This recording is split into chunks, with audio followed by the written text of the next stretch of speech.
El Día del Donante se instauró en el año 1997 en memoria de Pamela Toledo, una niña de tan solo 12 años que falleció en el año 1995 en Talca. Ella había manifestado su voluntad de ser donante y la madre decidió respetar justamente esta voluntad. Para conversar sobre la donación y trasplante de órganos, estamos acá en CNN Chile junto al doctor Javier Domínguez, presidente de la Corporación del Trasplante. Doctor, muchas gracias por acompañarnos en esta entrevista. Hola, buenas noches, ¿cómo estás? Bien, pues acá en este día con bastante consultas y lo primero es básicamente la importancia de ser donante de órganos en nuestro país. Bueno, claramente es importante por una razón bien sencilla. La probabilidad que tenemos nosotros de llegar a requerir un trasplante en el curso de nuestra vida, hoy en día es cercano a 1 en 1000 o 1 en 2000. Y la probabilidad de que algún familiar de nosotros hoy en día llegue a requerir un trasplante es de 1 en 10, un familiar o un conocido. Por lo tanto, el trasplante es algo que cada vez está más metido en lo que es nuestra vida y que es algo que salva vidas. De hecho, de las cosas que uno puede hacer en salud, un donante puede llegar a generar tal cantidad de vida y los beneficios son tales que es una de las medidas, fomentar la donación de órganos es una de las medidas más costo efectivas que puede existir para cualquier sociedad. Hay que pensar que un donante puede generar por todos los receptores alrededor de más de 50 años de vida útil en las otras personas. Es bastante importante. O sea, un donante, 50 años de vida. Es bastante positivo. ¿Está la recepción o nuestro país tiene la conciencia de esto precisamente? Porque estaba revisando algunas entrevistas a usted mientras preparaba esta entrevista y, por ejemplo, durante el año pasado, el 2010, algunas declaraciones de prensa que usted dio manifestaba que la donación de órganos en Chile había bajado después del terremoto, por ejemplo. Bueno, claramente la donación ha bajado después del terremoto. El año pasado pensamos que era consecuencia del terremoto, pero este año seguimos exactamente igual que lo que fue el año pasado. Y peor aún, desde el año 2006, que fue el mejor año que tuvimos 150 donantes, ha ido bajando para llegar a los 96 donantes que tuvimos el año pasado.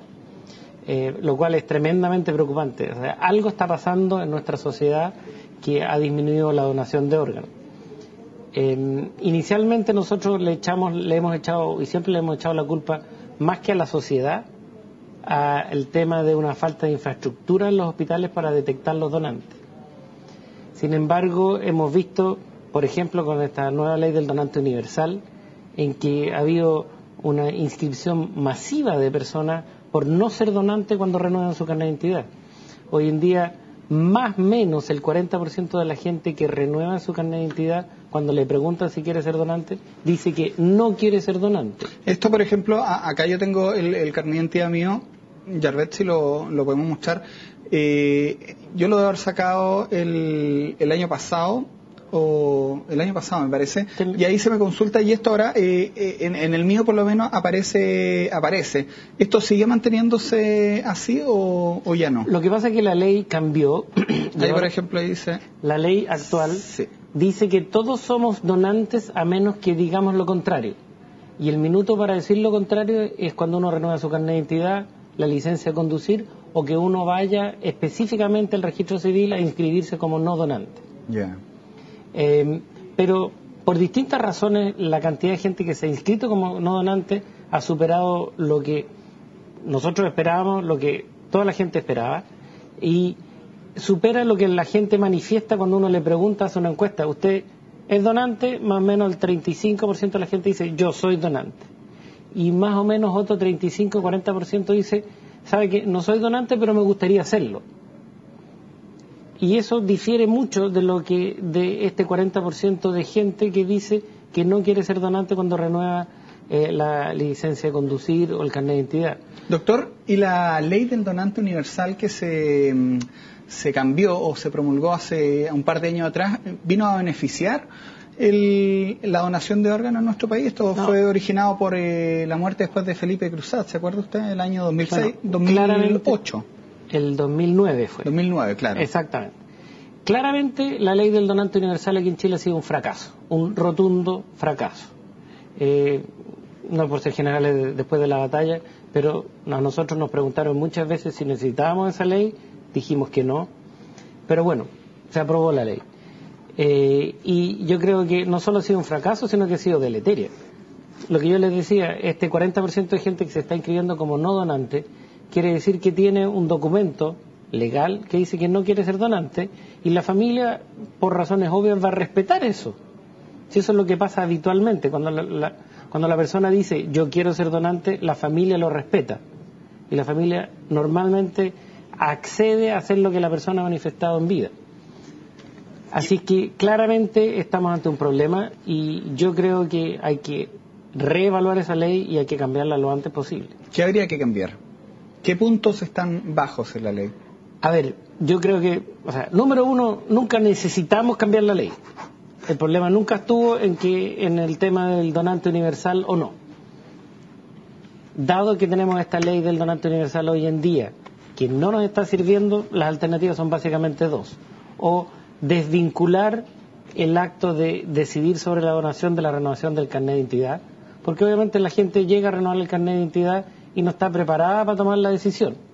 Y por lo tanto, si es que uno quiere hacer la cosa bien hecha, que la persona medite sobre realmente lo que está haciendo, debiera ser un acto voluntario y que fuera espontáneamente decir, ya, ¿sabe qué? Yo lo pensé mucho y no quiero ser donante, pero que no esté vinculado a un trámite apurado, rápido, en que puede que el funcionario ni siquiera lo pregunte, que el funcionario no tenga toda la información y ante la duda prefiere decir que no. Claro. Esa es una alternativa, y la otra es volver a lo que hemos hecho siempre, que si la gente quiere ser donante, que lo diga, que lo manifieste, que tenga su carnet de donante, y que si es que no quiere, bueno, la familia sea el garante, como ocurre en todos los actos médicos que hacemos nosotros. Si es que una persona está grave en una UCI y no puede tomar las decisiones sobre qué tratamiento seguir o no, o si es que seguimos con medidas extraordinarias o no, los que toman la decisión es la familia. ¿Por qué en el tema de la donación la familia la vamos a excluir de tomar esas decisiones? Eso va en contra de lo que nuestra práctica médica habitual, lo que hacemos siempre, y en contra de las medidas básicas de ética y moral que debiéramos aplicar en un acto médico como este. ¿Por qué se elige este día, 27 de septiembre, para el Día del Donante? Bueno, se elige este día por conmemorar a una niña de 12 años que falleció y que le manifestó pocos días antes de fallecer a su madre que ella quería ser donante. La mamá le dijo sí, muy bien, bla, bla, bla.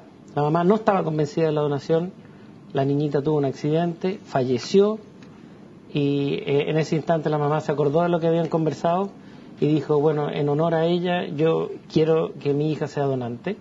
Y fue algo que nos conmovió a todos, digamos, la historia y este capítulo. Y en honor a ella se decidió crear el Día del Donante, que fue el día en que ella falleció. ¿Qué es lo que más se necesita en nuestro país? ¿Qué se requiere en donación de órganos? Bueno, la mayor parte de la gente que está en lista de espera está esperando trasplante de riñón. Alrededor de 1.500 personas están hoy día inscritas para un trasplante renal. En la lista de espera. En la lista de espera. Ahora, eso está un poco falseado porque nosotros sabemos que más o menos el 20-30% de la gente que está en diálisis podría ser candidata a un trasplante. Y si aplicamos esa cifra serían 4.500 las personas que podrían beneficiarse claramente de un trasplante renal. Hay 1.500 inscritas nomás. Por distintas razones el resto no está inscrito. Pero eso es lo que más se necesita. Ahora, el riñón tiene la alternativa a la diálisis, así que esa gente al menos no se muere en forma aguda, pero claramente la gente que está en diálisis se muere mucho más que la gente que está esperando un trasplante renal. Por lo tanto, también es una medida que salva la vida. Claro. Hay una alternativa con el riñón. Existe una alternativa, pero para la gente que tiene una insuficiencia cardíaca, que tiene una insuficiencia hepática, que tiene una insuficiencia pulmonar y que necesita un trasplante, no existe alternativa. Y por lo tanto, o se trasplantan o mueren. Y hoy en día aquí en Chile la mortalidad para esos trasplantes en la lista de espera es de alrededor del 50%, lo cual es inaceptable. Yo la primera nota que me tocó hacer en mi vida fue una niña que necesitaba un corazón, era una miocardiopatía dilatada severa. Correcto, sí. ¿Qué significa eso? ¿Que el corazón es más grande de lo que puede resistir el cuerpo? El corazón empieza a dilatarse por distintas enfermedades, puede ser virus, puede ser distintas otras cosas, se empieza a dilatar y pierde su capacidad para contraerse. y al no contraerse no bombea la sangre y finalmente termina muriéndose la persona porque no es capaz, la sangre no es capaz de llegar a los órganos. Para la donación de órganos o para ser donante se requieren condiciones bastante especiales, porque por más que uno manifieste la voluntad de ser donante, no cualquiera puede donar órganos, se tienen que coincidir circunstancias bastante especiales. ¿A qué voy? Si yo muero, por ejemplo, en un accidente de tránsito y yo quiero ser donante y yo puedo donar todo, no necesariamente se va a poder cumplir mi voluntad. Correcto, porque la gente que se transforma finalmente en donante de órganos es gente que fallece dentro de un hospital en situaciones bastante específicas que cae en este estado, o uno le diagnostica, que es lo más correcto decir que se diagnostica la muerte por un criterio encefálico. Quiere decir que en el fondo la forma más fácil de entenderlo es que se le produjo un paro cerebral, paro circulatorio cerebral. Y de hecho eso es lo que pasa, no le llega sangre al cerebro y el cerebro no es capaz de controlar todas las funciones del organismo y nosotros artificialmente mantenemos ese organismo con el corazón y los pulmones funcionantes porque lo tenemos conectado a un ventilador mecánico y le estamos dando apoyo con drogas que permiten que el corazón siga latiendo y otras cosas más. Pero esa persona, del punto de vista legal, del punto de vista religioso, ético, moral y de acuerdo a todo lo que se sabe hoy en día, ha fallecido. Doctor, yo publiqué esta entrevista a través de Twitter y me han llegado muchas consultas con uno de los mitos que hay en relación al trasplante de órganos, y es que cuando llega un herido grave, dicen que los doctores, cuando una persona es donante, no harían mucho por salvarlo. ¿Le parece que me responda a esta pregunta de vuelta comerciales? Que es uno de los grandes mitos que hay en torno al tema. Encantado. Ya, pues vamos a hacer una pausa, volvemos de inmediato con el doctor Javier Domínguez.